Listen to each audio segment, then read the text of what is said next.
大家好，歡迎嚟到呢個向群課室時間。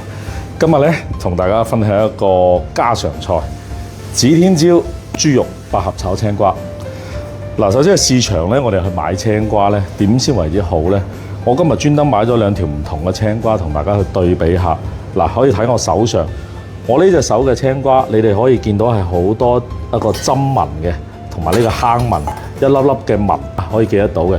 而呢個咧個坑紋同埋一粒粒呢度咧係比較少嘅，大家可以睇得到。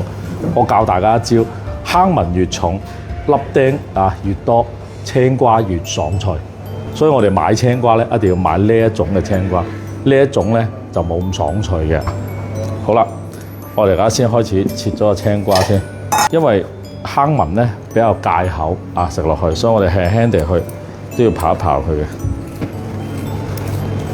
又唔好話刨晒啲皮嘅，輕輕掃一掃。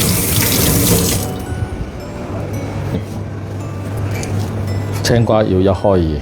屋企炒法咧同外邊又唔一樣嘅。我喺屋企咧我就喜歡再將佢開完之後咧片咗呢個囊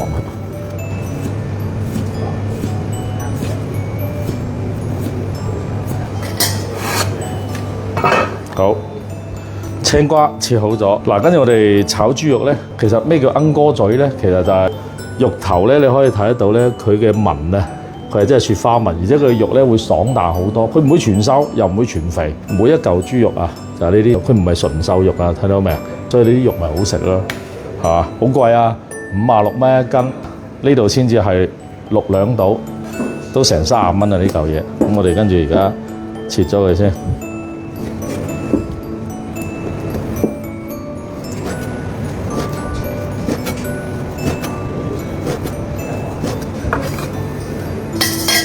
嗱，我哋指天椒咧唔好太多，3粒就夠啦，即係佢切成粒。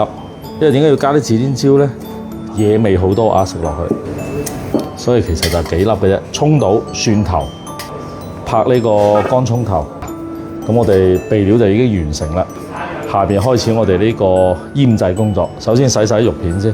豬肉咧新鮮買翻嚟咧，輕輕沖水，去啲手氣味就 OK 啦。唔好話死沖爛沖啊！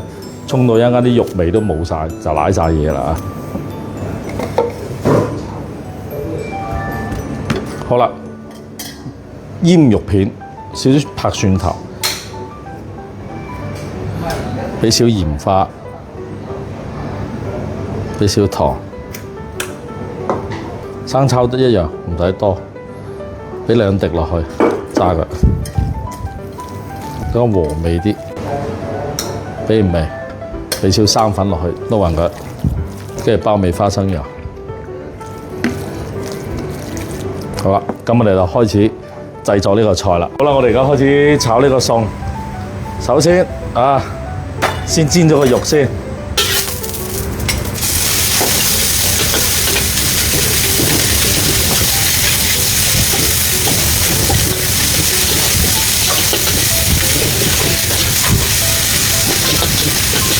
你可以感受到呢啲肉有幾爽彈嘅，其實肉差唔多得讚你個生抽落去炒香佢。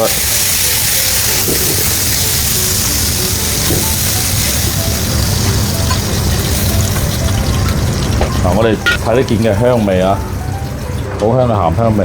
好啦，我哋而家咧炒完咗個豬肉之後咧，要將呢個青瓜同埋呢個百合要煸佢。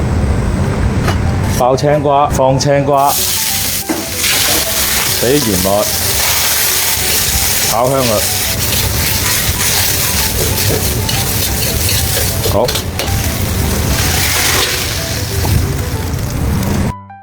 好啦，而家我哋正式開始炒菜。起鑊，料頭放一齊，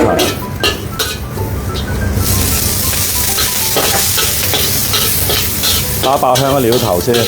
俾少少我哋呢個自己調嘅一個炒醬，磨一磨香佢，等啲料頭啲味可以出嚟咁樣先香㗎。跟住放青瓜落去，炒香咗啲豆醬之後咧，跟住我哋就放埋啲肉落去，炒香佢。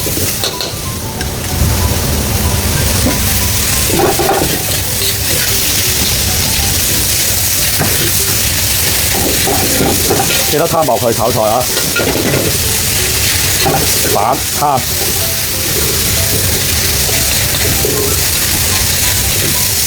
攤薄先香嘅，差唔多起嗰陣時咧，加兩粒生抽，好。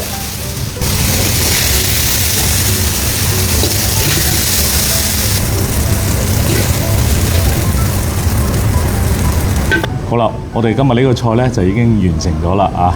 再次同大家分享下呢個指天椒、百合、青瓜炒呢個鵪鶉嘴嘅。其實呢個菜咧掟少少指天椒落去咧，佢真係會惹味好多。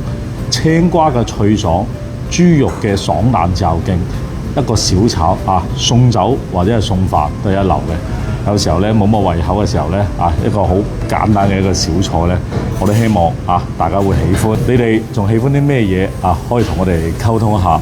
其實咧，我哋上次9月4號咧，我哋咪去咗北京路，係同大家分享呢個菜，即係每人搞嗰個菜。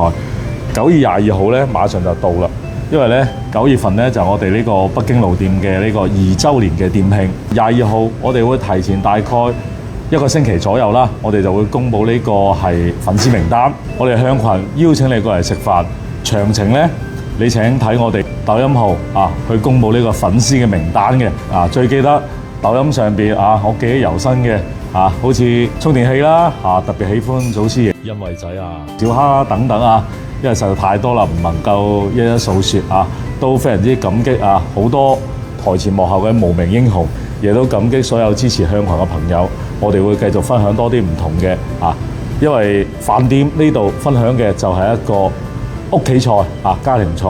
至於我哋有啲係更高端啲，或者係唔同類型嘅，或者會有私房菜啊、隱藏菜啊，或者係門店菜，我哋都會響啊！我哋總共目前嚟計就得3個號。